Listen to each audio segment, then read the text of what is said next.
Muito boa tarde, Uti. Bem-vindo aqui ao Poder Expresso. Queria que você começasse explicando para a gente o que significa essa ação ingressada na ONU e quais efeitos práticos ela pode ter. Bom, é uma ação. Boa tarde, Lara. Boa tarde a todos que acompanham o Poder Expresso. Bom, essa é uma ação de longo prazo, que costuma durar anos. Pode ser que essa tenha um resultado diferente, pode ser, mas a tradição é que essas ações demorem muito. Israel sequer apresentou ainda a sua versão oficial, tem que apresentar ainda por escrito. É um processo longo, como são esses julgamentos de casos tão sensíveis como esse, que é um crime muito difícil de ser tipificado, que é o crime de genocídio, um Estado acusado de genocídio. Essa ação da África do Sul, outros países já pediram para participar, caso do México, Líbia, se não me engano, são 11 ou 12 países que já pediram para participar dessa ação. O Brasil é mais um. O que o Brasil vai fazer? Como Estado que é parte da ONU, parte, portanto, da Corte Internacional de Justiça, o Brasil vai apresentar sua visão sobre essa acusação que é feita contra Israel. E é interessante notar na nota do Itamaraty, Lara, na nota que confirma que Brasil, o Itamaraty sequer cita o nome de Israel. Apesar de ser uma decisão muito política, a nota tenta deixar essa medida mais no aspecto técnico da coisa. Então, eles dizem exatamente o seguinte: o governo brasileiro anuncia que está em fase final para a submissão da intervenção formal no processo em curso na Corte Internacional de Justiça, não confundir com o Tribunal Penal Internacional, a gente pode falar disso depois se vocês quiserem, movido pela África do Sul, com base na Convenção para a Prevenção e Repressão do Crime de Genocídio. O contexto dessa medida, Lara, também é importante, porque ele acontece num momento em que não só o Brasil, mas países do mundo inteiro. Essa semana teve uma nota emitida por 30 países, a maior parte deles da Europa, mas também Japão, Austrália, e entre os europeus, Reino Unido, França, Itália, enfim, vários países, a maior parte dos países aqui da Europa, numa nota muito, eu diria, muito pesada, assim, é uma das notas mais duras contra Israel nesse momento, dizendo que o sofrimento dos civis em Gaza atingiu níveis insustentáveis, que o modelo de ajuda humanitária implantado em Israel é perigoso, ele tenta dignidade na região e dignidade humana da população de Gaza. Isso é o que diz essa nota emitida por esses países que condenam esse sistema que eles chamam de a conta-gotas, esse sistema de alimentação. Então, eu estou dizendo isso porque há um contexto. Há também a França, essa semana, anunciando que vai reconhecer o Estado da Palestina, se juntar ao grupo de 145 países que reconhecem o Estado da Palestina. A reação de Israel, claro, não foi boa, né? Israel disse que a decisão do Brasil de se juntar à ofensiva legal com Israel é um produto, um fracasso moral, e acusa o Brasil também de se retirar da Aliança Internacional de Memória do Holocausto. As acusações são de antissemitismo em relação ao governo brasileiro. Essa é uma ação que Israel tem feito com muita frequência contra todos aqueles, na verdade, que têm criticado suas ações em Gaza. Também houve uma nota muito dura do premier Netanyahu em direção ao presidente Emmanuel Macron, depois da decisão da França de reconhecer o Estado da Palestina. Portanto, esse contexto em que o Brasil decide fazer parte dessa ação é muito importante para entender essa medida nesse momento, essa decisão da diplomacia brasileira nesse momento. Que o presidente francês Emmanuel Macron anunciou que vai reconhecer em setembro o Estado palestino, e a gente hoje tem uma Organização das Nações Unidas que ainda não reconhece o Estado da Palestina. Eu queria que você explicasse se é de fato, se tem um peso de fato importante esse reconhecimento por parte da França, e qual é o encaminhamento que é necessário hoje, qual é a situação que a gente tem atualmente nesse cenário atual em relação a um reconhecimento por parte da ONU do Estado da Palestina. Olha, é importante a França reconhecer, tem todo um simbolismo, porque é o primeiro país do G7 que faz isso, né, das 7 maiores economias do mundo. E também mais um país da União Europeia que toma essa decisão. Aqui no Reino Unido, inclusive, há uma discussão muito forte no Parlamento Britânico para que o Reino Unido vá nessa mesma direção.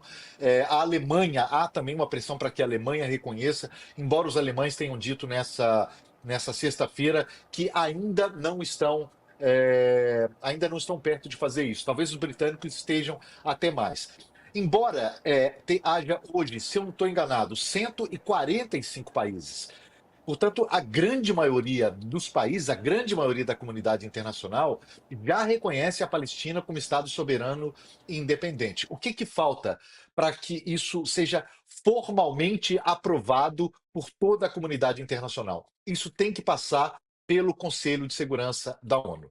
Conselho de Segurança da ONU, bom lembrar, formado por Estados Unidos, Reino Unido, China, Rússia, Japão, China, Rússia e França, perdão. Esses 5 países, eles têm que concordar com a independência, a soberania do Estado da Palestina. E essa ideia tem sido vetada não só pelo governo Trump, mas tem sido vetada nos últimos anos pelos Estados Unidos. É uma política praticamente institucional dos Estados Unidos, embora entre os democratas essa ideia seja discutida de forma mais forte, mas com os republicanos, principalmente com Donald Trump, isso tem chances mínimas de passar o momento. Portanto, e isso reforça também uma questão muito colocada pela diplomacia brasileira da necessidade de reforma das instituições internacionais, de organismos como a ONU, porque, obviamente, isso nunca vai passar ali no Conselho de Segurança, né? Apesar de ter o apoio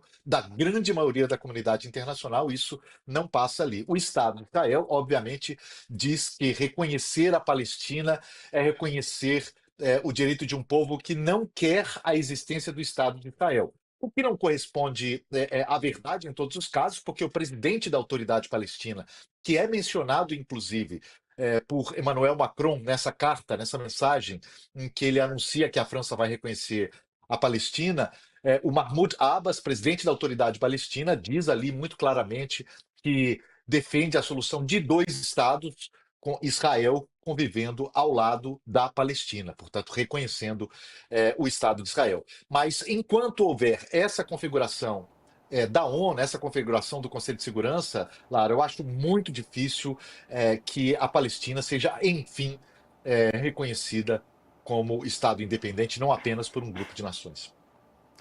E, Uti, essa narrativa, essas acusações contra Israel de que é realizado um genocídio com o povo de Gaza, obviamente não vem de agora, né? São acusações que já vêm sendo feitas por diversos países e pela própria Palestina ao longo dos últimos anos, principalmente, né? Esse discurso ganhou força. Como é que Israel, nesses últimos anos, tem se defendido dessa argumentação de um genocídio praticado pelo governo Netanyahu em Gaza? Olha, Israel obviamente nega a prática de genocídio. Esse termo, inclusive, não é usado pela grande maioria dos países europeus. Se não me engano, a Espanha é o único país que hoje usa esse termo para descrever o que está acontecendo na faixa de Gaza. Essa é uma questão, eu diria, que levaria a situação para outro patamar, se a gente está fazendo aqui uma análise política e criminal, talvez, e jurídica, né, da questão, mas é fato, e isso nem os israelenses negam, que há um problema humanitário gravíssimo na faixa de Gaza nesse momento, com a questão da fome atingindo uma parcela cada vez maior da população. Hoje, a Organização Médicos Sem Fronteiras divulgou um dado que 25% das mulheres grávidas e crianças atendidas nas clínicas do Médicos Sem Fronteiras em Gaza, 25% são pessoas que estão desnutridas, né? Os relatos são de muitas organizações internacionais, mais de 100 divulgaram uma nota essa semana, 50 países, muitos deles, 30 países, perdão, essa nota, muitos deles aliados de Israel, fora os países que não estão nessa nota dos europeus, mas vêm insistindo nesse ponto há muito tempo. Então, a questão humanitária na faixa de Gaza hoje é inegável. Há uma uma pressão política enorme, muito grande sobre Israel nesse momento. Se isso vai se converter em resultados, isso é outra história. A única informação que a gente tem também dessa sexta-feira, Lara, é que Israel vai permitir que alguns países lancem comida de paraquedas, com aqueles aviões sobrevoando a faixa de Gaza, lançando mantimentos de paraquedas para as pessoas que estão lá embaixo, o que obviamente não é o ideal, porque isso inclusive já causou alguns acidentes e mortes de pessoas que estavam ali desesperadas, né, tentando pegar um pouco de comida. Mas esse fato de que há fome, de que há um problema grave de fome na faixa de Gaza, isso é inegável. Inclusive, o exército, o governo israelense fala sobre isso, embora atribua esse problema ao Hamas. E isso, claro, ajuda a aumentar a pressão política sobre Israel no momento.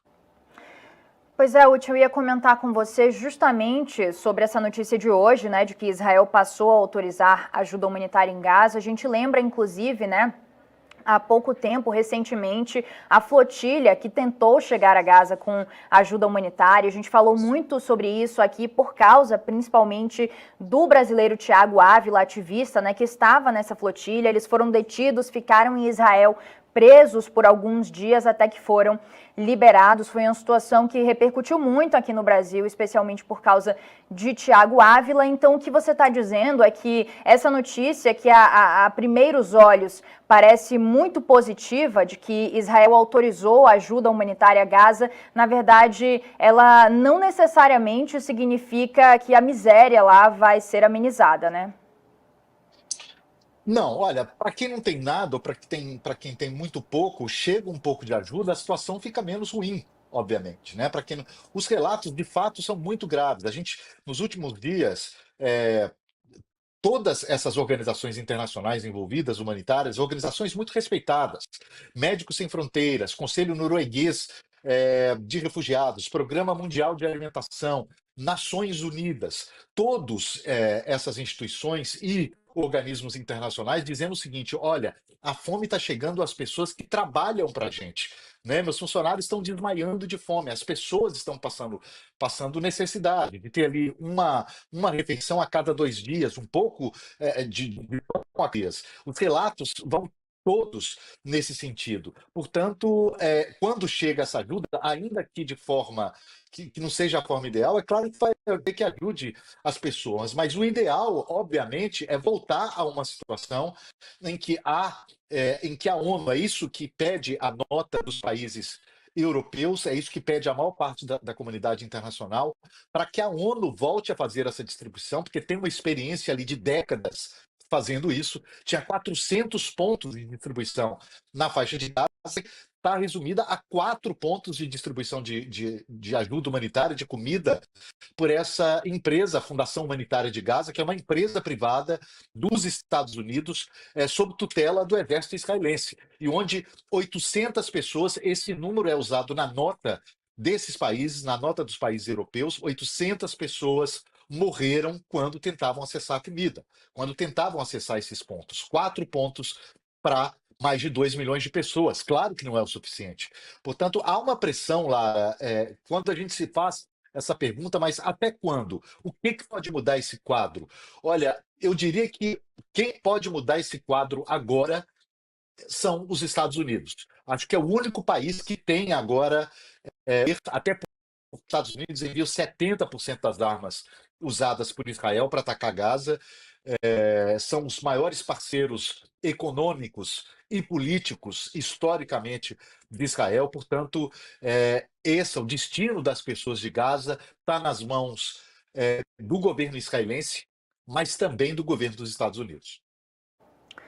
E qual é a posição de momento dos Estados Unidos em relação a essa guerra na faixa de Gaza? Bom, a Patrícia Celos, nossa correspondente, a gente conversava hoje no programa Mapa Mundi exatamente sobre isso. A Patrícia falava ali de um atrito nos bastidores, de uma insatisfação de Donald Trump com o fato dos israelenses ali não terem aparecido em frente às câmeras, nos últimos dias, pelo menos, mas de uma insatisfação porque essa guerra é muito mais do que ele prometeu que ia durar. Lembrando que Trump, na Casa Branca, 6 meses atrás com a promessa de que acabaria em tempo recorde com todas as guerras. Isso não aconteceu nem em Gaza e também não aconteceu, né? A insatisfação iria nesse sentido, mas é bom lembrar que insatisfação é uma coisa, oposição a uma política que está sendo feita pelo aliado é outra. E nesse momento a gente não vê a oposição. Insatisfação pode até haver ali uma insatisfação com o modo do premier Netanyahu tocar essa situação, mas oposição ao que ele está fazendo não se sente por parte dos Estados Unidos. Sérgio Ucci, correspondente do SBT em Londres, muito obrigada por mais uma participação, mais uma contribuição aqui com o Poder Expresso. Obrigado a vocês. Boa tarde.